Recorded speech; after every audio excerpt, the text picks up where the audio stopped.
We need to overcome the fear. Look at me, 63 years old, Parkinson. I'm still here at work.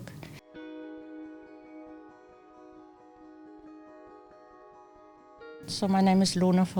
I'm 63 and I'm from South Africa and I'm working at APM Employment. You have memories of your dad being able-bodied and then losing his legs to diabetes. Yes. And going through that journey with him, how people treat him because they see that he's got no legs and assume that he can't think, that he's now a half a person. I only lost one of my legs, but I remember growing up in my childhood and a generation that hadn't been exposed as much to disability, and a lot of people speaking very slowly to me, thinking that I wouldn't be able to comprehend what they were saying. So I had to learn a lot of self-strength from that, and I'm sure that your dad did too. Yeah, that's what he said. He's like, people think because my legs is gone, I'm only half a person, but I'm actually still the full person. I just lost walking. And that's why my disability comes in very handy in the profession I'm doing today, because I'm sitting on the other side of the desk, knowing exactly what somebody going through on the other side in front of me. So I can relate and I can help them by telling them, this is just a disability. You see it different than what other people see. We need to overcome the fear. Look at me, 63 years old, Parkinson. I'm still here at work. You got my support, so you're not alone in this journey. I can walk the journey with you. I only know of one other person in my life that has Parkinson's, but I don't know too much about it. So Parkinson started with a tremor in my thumb. And I thought, oh my goodness, what's happening now? And then it started to shake in the hand. And then the GP referred me to the Parkinson research, and then they discovered that I got Parkinson.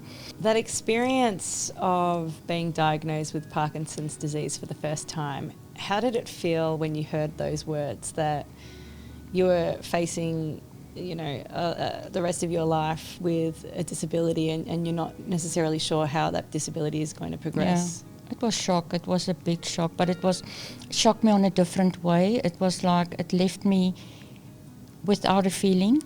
You got the message, but it doesn't sink in.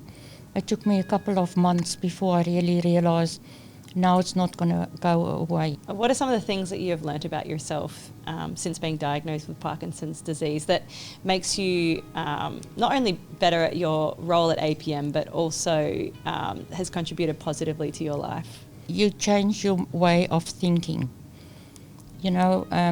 We always say tomorrow is another day.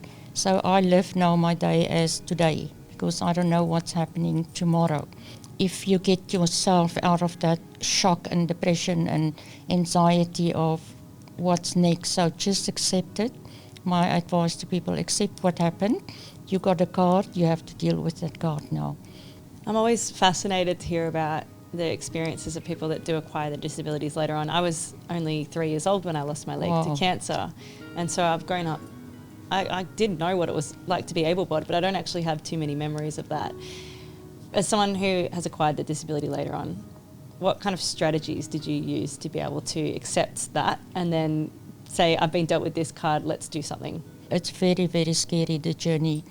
It might happen or it might not happen. So you need to choose, are you going to think it's going to happen or you think it's not going to happen? I try to not focus on Parkinson. Only time that I actually use the word Parkinson is when I deal with the clients to motivate them and say, you're not alone, look at me. What is it like for you as a person with lived experience with disability to then work in disability employment services? I think it's great because, like I said, I get the support, so now it's my duty to give support to the clients. And I know how I feel when I get support. What are some of the benefits that you've seen to the employer when you place someone with a disability in their organisation? For me, always I say to the employer, you change somebody's life. You help somebody moving forward in life. You understand the disability is a little bit harder work than with people with no disability because they need more support, but that's why APM are there to support them through the journey.